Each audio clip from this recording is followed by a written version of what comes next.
Jamais sans la grâce, une dévotion matinale proposée par l'Église évangélique de la grâce en collaboration avec l'Institut Théologie de Cotonou.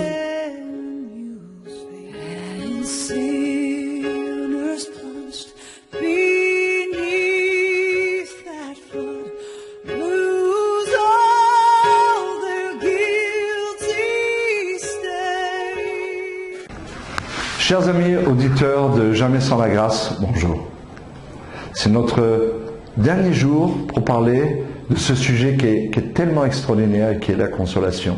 Hier, nous avons lu Ésaïe 40, versets 1 et 2. On va le relire maintenant parce que c'est important pour nous que la parole de Dieu nous parle.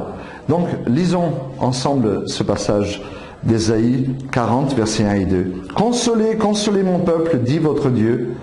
Parlez au cœur de Jérusalem. » On parle au cœur, on ne parle pas à l'intelligence. Quand quelqu'un a péché, quand on est dans la douleur, on parle au cœur.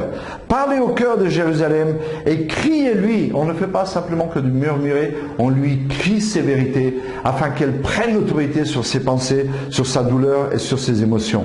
Criez-lui que sa servitude est finie, que son iniquité est expiée, qu'elle a reçu de la main de l'Éternel au double de tous ses péchés. Alors hier, on a dit combien c'est important que la personne qui a échoué sache que Dieu est le Dieu de toute consolation et que la première chose qu'il veut faire, c'est de nous dire, de crier à notre cœur et à nos oreilles que notre servitude est finie. Le fils prodigue a quitté son père, il est parti dans ce qu'il pensait être un pays de délices.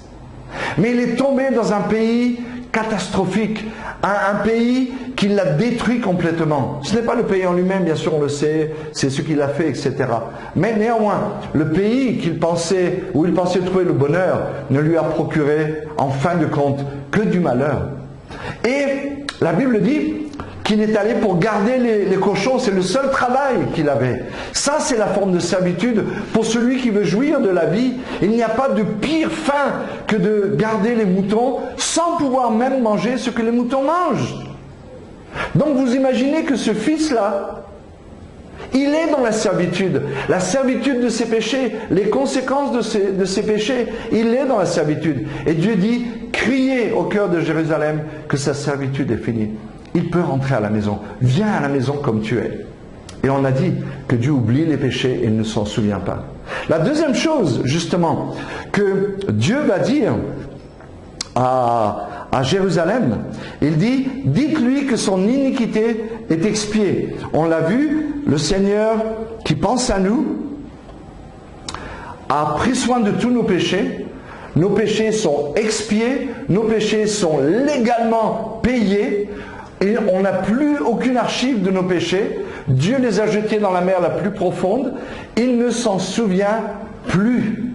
Mais nous avons cette propension terrible de vouloir faire prendre conscience à celui qui s'est repenti, de se rappeler de ses péchés, parce que c'est important de ne pas oublier ses péchés. Mais où est-ce que nous avons vu ça? Où avez-vous lu dans la Bible que nous devons nous souvenir de nos péchés? Au contraire, ce que je lis est ceci. 2 Corinthiens 5, 17 nous dit, car celui qui est né de Dieu est devenu une nouvelle créature, les choses anciennes sont passées, ses péchés, ses erreurs, ses fautes, sa méchanceté, ses vices, toutes ces choses dégoûtantes qu'il a pu faire, toutes ces choses sont passées et tout est devenu nouveau. Et l'apôtre Paul nous dira aussi qu'on ne doit connaître personne selon la chair. Et de lui-même, il dira, et je ne veux pas connaître parmi vous, je ne veux pas vous connaître autrement que par Christ et Christ crucifié, dit-il aux Corinthiens, pourtant qui était déjà un problème et qui lui causait des problèmes. Donc la consolation, c'est quoi? C'est de commencer par dire à quelqu'un, ok, tu n'as plus besoin de rester dans la boue, tu n'as plus besoin de rester éloigné de l'église, du corps de Christ, tu n'as plus besoin, nous t'aimons, viens, nous allons te consoler. Combien de fois des frères sont revenus, ils ont confessé leurs péchés au pasteur, et l'endroit où on les a mis, ce n'était pas un endroit de consolation. c'est sur des bancs. Qu'on les peigne en rouge ou qu'on les peigne en noir. Vous pourriez les peindre en rose si vous voulez. Vous pouvez les laisser brutes. Peut-être c'est mieux. Vous savez, même pas raboter, même pas comme ça leur ferait bien mal. Ça leur rappellerait que le péché c'est grave. Non, mais ce n'est pas comme ça que Dieu fait. Ce n'est pas comme ça que Dieu fait. Il dit viens. Viens et je vais consoler ton cœur. Tu as besoin de consolation parce que sinon tu ne peux pas te relever. Donc mes amis, la servitude est finie, revenons à la maison. Et quand on vient à la maison, on nous dit de tout notre cœur, nous nous disons les uns les autres, c'est fini, Dieu ne se souvient plus, tu es devenu une nouvelle créature, c'est fini, on va recommencer comme si jamais rien ne s'est passé. Donc, encore une fois, dans cette journée, je suis persuadé qu'à cause de ce que je viens de vous dire, Dieu va permettre certaines situations. Vous allez peut-être rencontrer quelqu'un à qui vous devrez donner la consolation. Alors faites-le comme Dieu le ferait. Criez à son cœur et dites-lui des bonnes choses au nom de Jésus. Amen. C'est tout le temps que nous avons. Si vous avez aimé cette dévotion, parlez-en à vos amis. Parlez-leur du message de la grâce et de ce qu'il fait dans vos vies. Pour un sujet de prière, une question ou plus d'informations, contactez-nous. Téléphone 64 88 35 87 ou 96 42 69 05 ou par WhatsApp au 94 75 80 20.